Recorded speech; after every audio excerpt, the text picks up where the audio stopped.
Single father Jake Morrison inherited a crumbling farmhouse that seemed worthless, until he discovered hidden documents revealing a $100 million rare earth deposit beneath his land. But when mining companies learned his secret, they threatened everything he loved to steal his family's fortune. Before watching full story, comment below from where you watching. Also like and subscribe for more stories. Jake Morrison stared at the rusted mailbox that read Morrison Farm in faded letters. The paint was peeling, the hinges squeaked in the wind, and the entire structure looked like it might collapse at any moment. Behind it stood what could generously be called a farmhouse, a weathered two-story building with broken shutters and a sagging roof. "This is it?" his 10-year-old daughter Lily asked from the passenger seat of their beat-up Honda. "This is what Grandpa left us?" Jake sighed deeply. "I'm afraid so, sweetheart." He'd never been close to his grandfather, old Samuel Morrison. The man had been a hermit, living alone on this 40-acre plot in rural Montana for as long as Jake could remember. When the lawyer called to inform him that Samuel had died and left him the property, Jake's first instinct was to sell it immediately. But then he'd lost his job at the factory. His ex-wife had stopped paying child support. The apartment rent was 2 months overdue. The farmhouse, worthless as it appeared, was the only roof they had left. "Dad, are you sure we can't just go back to the city?" Lily asked, her voice small and worried. Jake looked at his daughter in the rearview mirror. She'd been through so much already, her mother abandoning them, moving from apartment to apartment, watching her father struggle to make ends meet. She deserved better than this. "Let's just take a look inside first," he said, trying to sound optimistic. "Maybe it's not as bad as it looks." It was worse. The front door hung crooked on its hinges. Inside, the floorboards creaked ominously with each step. The wallpaper was peeling in long strips, and there were water stains on the ceiling that suggested the roof leaked in multiple places. "Dad, it smells funny in here," Lily said, covering her nose.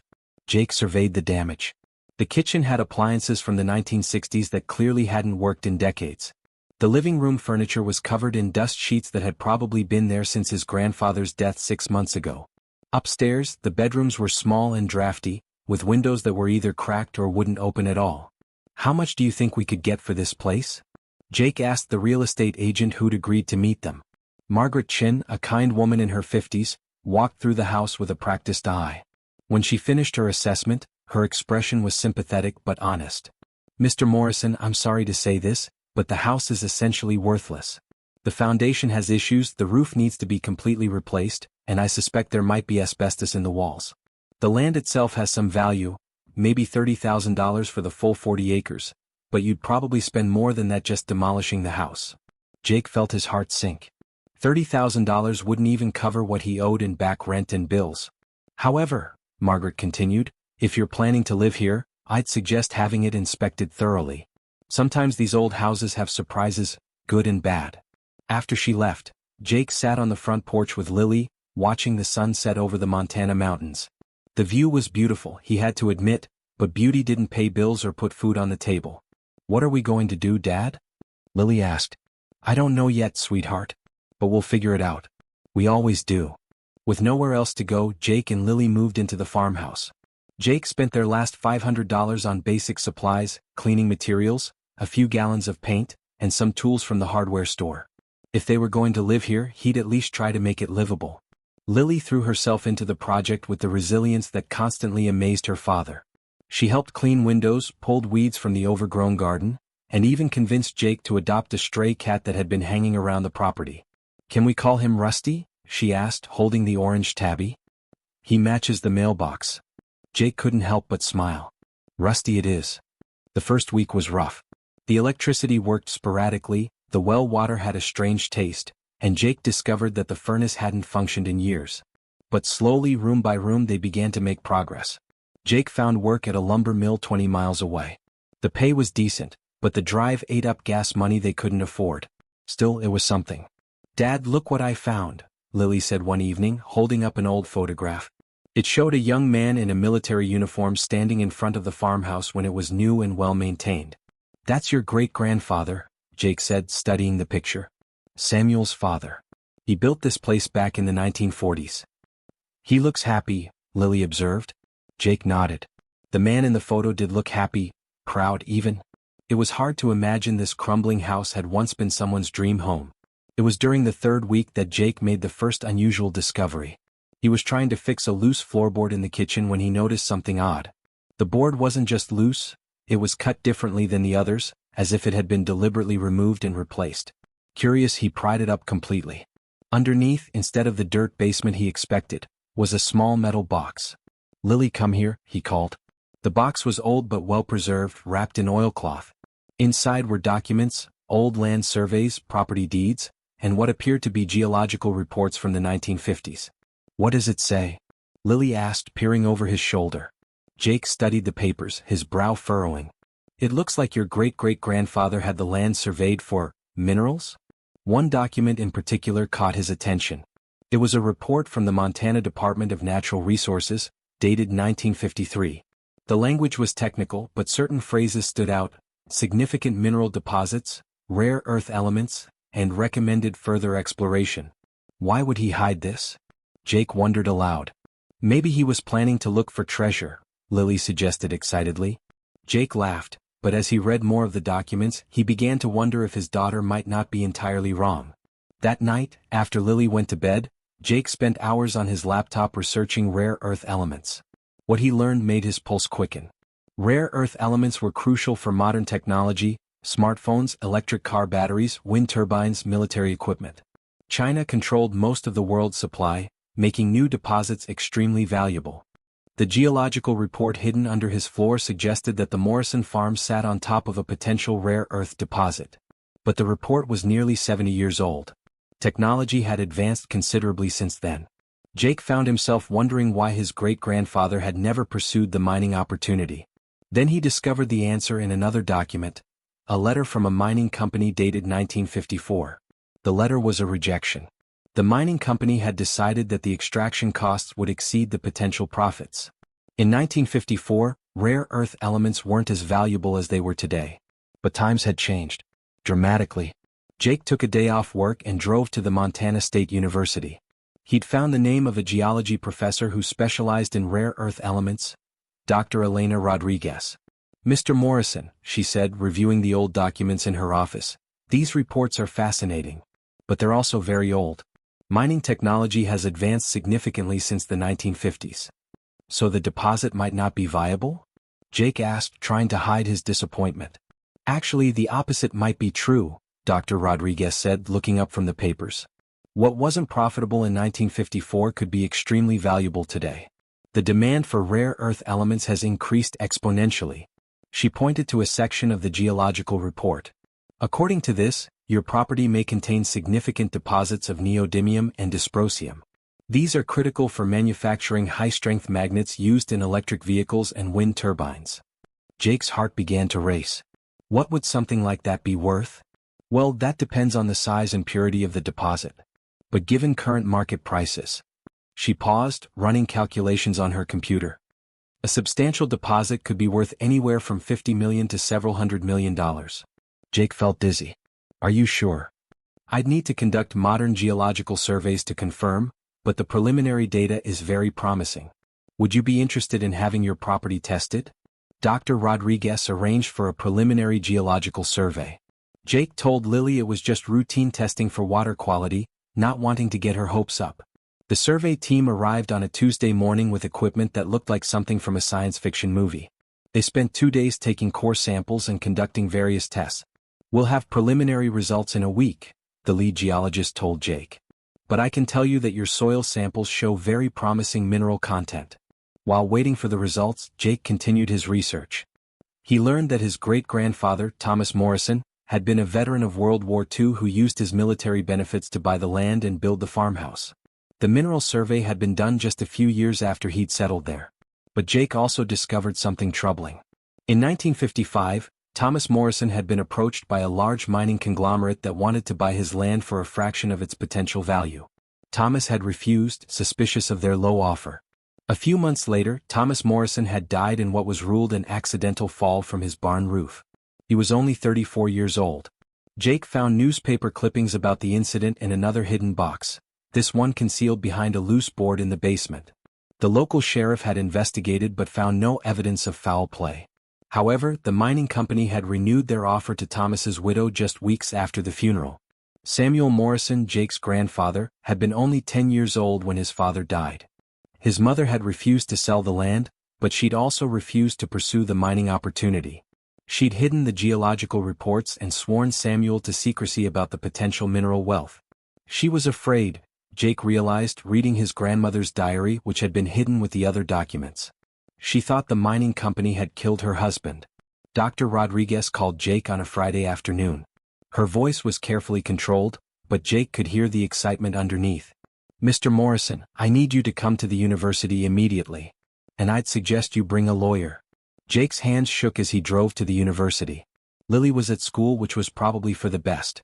In Dr. Rodriguez's office, she spread out charts and graphs that meant nothing to Jake but everything to his future. "The preliminary results are extraordinary," she said. "Your property contains one of the largest rare earth deposits ever discovered in North America. The estimated value, based on current market prices, is between $80 and $120 million. Jake sat down heavily. "You're sure?" "We'd need to do more extensive testing to determine the exact scope and extraction costs. But yes, I'm confident in these numbers." "Mr. Morrison, you're sitting on a fortune." Jake thought about his daughter, about the bills piling up, about the crumbling farmhouse that had seemed like a curse just weeks ago. "What do I do now?" he asked. "First, you need to secure your mineral rights. Then you need to decide whether to sell the deposit to a mining company or license it for extraction. Either way, you're looking at generational wealth." Word of Jake's discovery spread quickly through the small mining community. Within days, his phone was ringing constantly with offers from mining companies and investment firms. "Mr. Morrison, we're prepared to offer you $50 million cash for your mineral rights," said the first caller. "We can go $60 million, said the second. $75 million and we'll close within 30 days, said the third. Jake was overwhelmed. Any of these offers would solve his financial problems forever. But something nagged at him. The offers were coming too fast, too eager. If they were willing to pay $75 million immediately, how much was the deposit really worth? He called Dr. Rodriguez for advice. "Jake, be very careful," she warned. "These companies have been monitoring geological surveys. They know exactly what you have, and they're trying to buy it before you realize its full value. What should I do?" "Get an independent appraisal. And whatever you do, don't sign anything until you've had a lawyer review it thoroughly." That evening, Jake sat on his porch with Lily, watching Rusty chase fireflies in the yard. "Dad, why are so many people calling?" Lily asked. "Are we in trouble?" Jake considered how much to tell her. "No, sweetheart. It turns out that our farmhouse isn't as worthless as we thought." "Really? Are we going to be okay?" Jake pulled his daughter close. "Yeah, Lily. I think we're going to be more than okay." The mining company representatives began showing up in person. They were smooth, professional, and persistent. "Mr. Morrison," said James Whitfield, CEO of Apex Mining Corporation, "we understand you've received several offers. We're prepared to make this simple for you."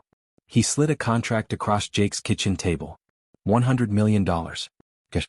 We'll handle all the permits, all the environmental concerns, all the extraction. You just sign here and walk away wealthy." Jake stared at the number. $100 million. More money than he'd ever dreamed of. "It's a generous offer," Jake said carefully. "It's an exceptional offer," Whitfield corrected. "Frankly, it's more than the deposit is worth after you factor in extraction costs, environmental compliance, and market fluctuations." But Jake had done his homework. He'd learned that extraction costs for rare earth elements had dropped significantly in recent years. He'd also learned that Apex Mining had a reputation for environmental shortcuts and worker safety violations. "I need time to think about it," Jake said. Whitfield's smile became slightly less friendly. "Of course. But I should mention that this offer has an expiration date. Market conditions change quickly in this business." After Whitfield left, Jake found himself remembering the newspaper clippings about his great-grandfather's death. Thomas Morrison had refused a low offer from a mining company. A few months later he was dead. Jake shook his head. That was 70 years ago. Things were different now, weren't they? The first sign of trouble came when Jake's supervisor at the lumber mill pulled him aside. "Jake, I'm sorry, but we're going to have to let you go. Budget cuts." "Budget cuts?" Jake was confused. "Business has been good. We've been working overtime." His supervisor wouldn't meet his eyes. "I'm sorry. It's out of my hands." Jake suspected it wasn't a coincidence. As he was cleaning out his locker, another worker approached him. "Jake, I heard what happened. You should know, some guy in an expensive suit came by yesterday asking questions about you." The boss talked to him for about an hour. Jake's blood ran cold. The harassment escalated quickly. His credit cards were mysteriously canceled. The bank called to say there were irregularities with his account that needed investigation. His car insurance was canceled for non-payment, even though he'd paid the premium. Someone was making his life very difficult. The final straw came when Lily's school called. "Mr. Morrison, there's been a complaint filed with Child Protective Services. They want to interview Lily about her living conditions." Jake's hands shook as he hung up the phone. They were going after his daughter.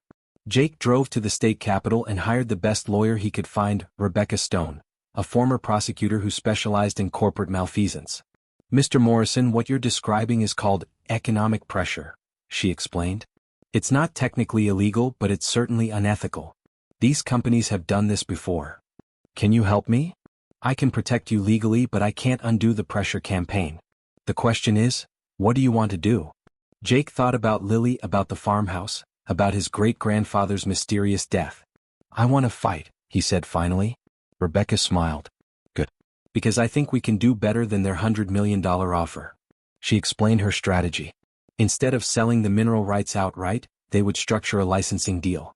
Jake would retain ownership of the land and receive royalties from the mining operation. Based on the geological reports, you could earn $200 to $300 million over the life of the deposit, she said. And you'd maintain control over the environmental impact. Rebecca moved quickly. She filed injunctions to stop the harassment, negotiated with multiple mining companies to create a bidding war, and arranged for independent environmental assessments. Meanwhile, Jake discovered something interesting while researching his family history. Thomas Morrison hadn't just hidden geological reports. He'd also documented his suspicions about the mining company's tactics. In a journal hidden behind a false wall in the basement, Thomas had written, "They think they can intimidate me, but I know what this land is worth. I won't let them steal it from my family." The journal ended abruptly just weeks before Thomas's death. Jake showed the journal to Rebecca. "Do you think they killed him?" "I think they tried to cheat him, and when he wouldn't cooperate they applied pressure. Whether his death was accidental or not, we'll never know. But we do know that his family was too scared to pursue their rights." "Well, I'm not too scared," Jake said. "Good. Because we're about to find out how far they'll go." Rebecca's investigation uncovered something remarkable. Apex Mining Corporation had been monitoring the Morrison property for decades, waiting for the right moment to acquire it cheaply. "They've known about the rare earth deposit since the 1950s, she told Jake. "They've been playing a long game, waiting for the family to become desperate enough to sell." "So they've been watching us?" "They've been watching your family for 3 generations. When your grandfather died and left you the property, they saw their opportunity." Rebecca had also discovered that several other families in the area had been pressured to sell their mineral rights for far less than they were worth. It was a pattern of exploitation that had been going on for years. "We're going to expose all of it," she promised. Rebecca leaked the story to her investigative journalist at the Montana Tribune. The headline read, "Mining Giant Accused of Decades-Long Scheme to Defraud Landowners." The article detailed Apex Mining's tactics, including the suspicious circumstances surrounding Thomas Morrison's death and the pressure campaign against Jake. Public opinion turned sharply against the mining company. Environmental groups rallied to Jake's cause. State politicians called for investigations. Suddenly, Jake found himself in the middle of a media storm. Reporters camped outside his farmhouse. His phone rang constantly with interview requests. "Dad, are we famous?" Lily asked, watching a news van park in their driveway. "I guess we are, sweetheart. Is that okay?" Lily considered this seriously. "As long as we get to keep Rusty." Jake laughed. "We definitely get to keep Rusty." Faced with mounting legal pressure and bad publicity, Apex Mining agreed to negotiate. The settlement talks took place in a conference room at the state capitol, with representatives from multiple mining companies bidding for the rights. "We're prepared to offer $150 million, said Whitfield, looking considerably less confident than he had in Jake's kitchen. $200 million, countered a representative from Green Earth Mining. $250, said another. Rebecca let the bidding continue until it reached $300 million. Then she made her counteroffer. "My client will license the mineral rights for a $50 million upfront payment plus 15% royalties on all extracted materials. The licensee will be bound by the strictest environmental standards and will employ local workers at above-market wages." The room fell silent. Jake watched as the mining representatives calculated the long-term value of the deal. "That could be worth $500 million over the life of the deposit," one of them whispered. "It could," Rebecca agreed. "But it ensures that the Morrison family benefits from their land for generations, and that the extraction is done responsibly." After the mining companies left to consider the offer, Rebecca turned to Jake. "You realize you could walk away with $300 million cash right now," she said. "No royalties, no ongoing responsibility, no risk." Jake looked out the window at the farmhouse where his great-grandfather had lived and died, where his grandfather had kept the family secrets, where he and Lily had found a new home. "What do you think I should do?" "I think you should do what's right for your family and for this land." Jake thought about Thomas Morrison's journal, about the dreams of a young veteran who'd built a farmhouse in the Montana wilderness. He thought about his grandfather Samuel, who'd kept the secret safe for 70 years. He thought about Lily, who deserved a future where she could choose her own path. "I'll take the royalty deal," he said finally. Rebecca smiled. "I was hoping you'd say that." The signing ceremony took place at the farmhouse. Jake insisted on it, despite the lawyers' protests about the inconvenience. "This is where it all started," he said. "This is where it should be finalized." Green Earth Mining had won the bidding with their commitment to environmental responsibility and local employment. Their CEO, Maria Santos, was a geologist who understood the long-term value of sustainable extraction. "Mr. Morrison, we're committed to making this a model operation," she said as they signed the contracts. "Your great-grandfather would be proud." The $50 million upfront payment was wired to Jake's account that afternoon. But more importantly, the royalty structure would provide income for Lily's children and their children after that. "Dad, does this mean we're rich?" Lily asked as the lawyers packed up their papers. "It means we're secure," Jake replied. "And it means you can be whatever you want to be when you grow up." With financial security assured, Jake began the restoration of the Morrison farmhouse. He hired local craftsmen to repair the roof, replace the windows, and restore the original charm of the building. "I want it to look like it did in the old photographs," he told the contractor. "This house has good bones. It just needs someone to care for it." The project took 6 months. Jake documented every step, creating a photo album that told the story of the house's transformation. The finished farmhouse was beautiful, a perfect blend of historical authenticity and modern comfort. The kitchen had new appliances but retained its 1940s charm. The living room had been opened up to showcase the original hardwood floors and stone fireplace. Most importantly, Jake had created a small museum room where he displayed the geological reports, the family journals, and the photographs that told the Morrison family story. "Future generations should know what happened here," he told Lily as they arranged the display. "They should know that their great-great-grandfather was a man of principle, and that sometimes doing the right thing takes courage." The mining operation brought prosperity to the entire region. Green Earth Mining employed over 200 local workers at wages significantly higher than the area average. They also invested in the local school district and funded environmental restoration projects. Jake became a local celebrity, but he used his fame to advocate for mineral rights education. He spoke at schools and community centers, teaching people how to protect themselves from predatory mining companies. "Know your rights," he would tell his audiences. "Don't let anyone pressure you into selling your land for less than it's worth. And always get independent appraisals." The Montana Tribune wrote a follow-up story 2 years after the initial settlement, "The Morrison Miracle: How One Family's Courage Transformed a Community." Jake kept a copy of the article in his office at the farmhouse, right next to the photograph of his great-grandfather in his military uniform. 5 years after discovering the hidden documents, Jake stood in the same spot where he'd first seen the farmhouse. But now, instead of a crumbling ruin, he saw a beautifully restored home surrounded by carefully maintained gardens. Lily, now 15, had grown into a confident young woman who spoke passionately about environmental science and mineral rights.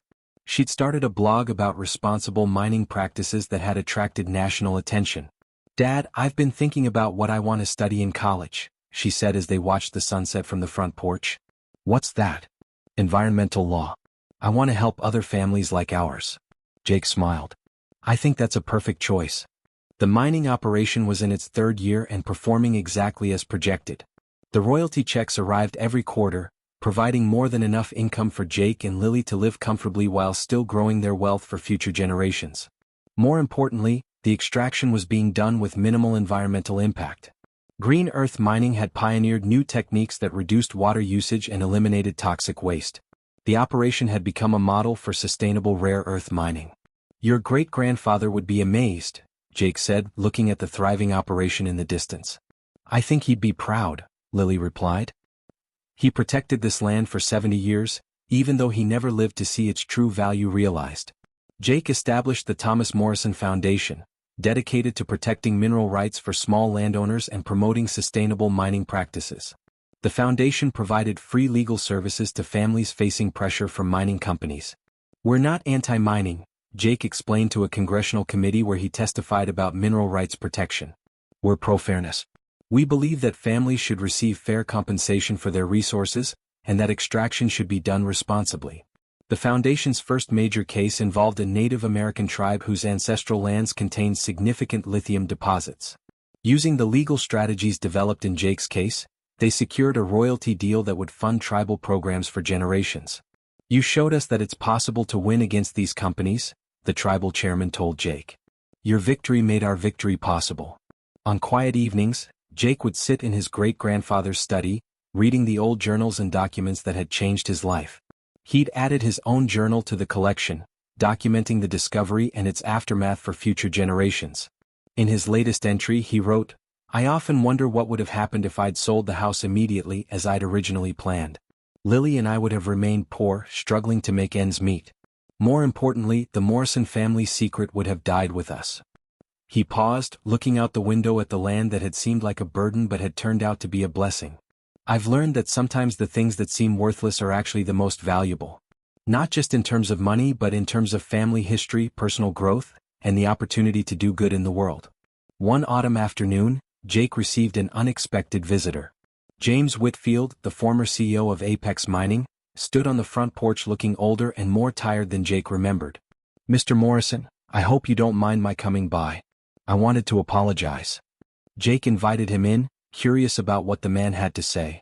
"I've spent the last few years thinking about what we did to your family," Whitfield said. "The pressure campaign, the harassment, it was wrong. I let the pursuit of profit override basic human decency." "What happened to Apex Mining?" Jake asked. "Dissolved. The negative publicity destroyed our reputation. I lost everything, my company, my fortune, my family's respect." He paused. "I deserved it."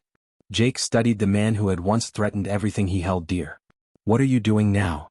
"I'm working for a nonprofit that helps families protect their mineral rights. It doesn't pay much, but it's honest work." Whitfield stood to leave. "I just wanted you to know that what you did, fighting back, exposing the truth, it mattered. You changed more than just your own life." As Lily prepared for college, Jake reflected on the incredible journey that had brought them to this point. From a worthless farmhouse to a multi-million-dollar mining operation, from poverty to prosperity, from fear to courage. "I'm proud of you, Dad," Lily said as she packed for her freshman year at Stanford, where she'd received a full scholarship to study environmental engineering. "You could have taken the easy money and walked away. Instead, you chose to do what was right." "I chose to do what your great-great-grandfather would have wanted," Jake replied. "I chose to protect our family's legacy. The farmhouse would remain in the Morrison family." Jake had established a trust to ensure that future generations would always have a home there, and that the land would be protected from development. The mining operation would continue for another 15 to 20 years, providing jobs and economic stability for the region. After that, the land would be restored to its natural state, with a permanent endowment funding conservation efforts. "Sometimes I still can't believe it's real," Jake said, looking out at the Montana mountains that had witnessed his family's struggles and triumphs. "It's real because you made it real," Lily replied. "You found those documents, you stood up to the mining companies, you fought for what was right. The money was always here, but it took courage to claim it." Jake Morrison still lives in the restored farmhouse, now a landmark in the community. The Thomas Morrison Foundation has helped over 200 families secure fair compensation for their mineral rights. The sustainable mining techniques pioneered at the Morrison site are being used around the world. Lily graduated summa cum laude from Stanford and is now working on her doctorate in environmental law. She's written a book about the Morrison family story titled Hidden Wealth: A Family's Fight for Justice. The Farmhouse Museum receives visitors from around the world, families researching their mineral rights, students studying sustainable mining, and tourists interested in the remarkable story of the single father who discovered a $100 million secret buried beneath his worthless inheritance. In the guest book, Visitors often write messages like, "Thank you for showing us that one person can make a difference, and your courage changed our lives too." Jake keeps all of these messages in a scrapbook, next to the original geological reports that started it all. Sometimes he reads them to remind himself that the true value of his discovery wasn't the money, it was the opportunity to help others and leave a positive legacy for future generations. The story of the Morrison farmhouse proves that sometimes the most valuable treasures are hidden in the most unlikely places, waiting for someone with the courage to dig deeper and fight for what's right. And sometimes what seems like a worthless inheritance can change everything.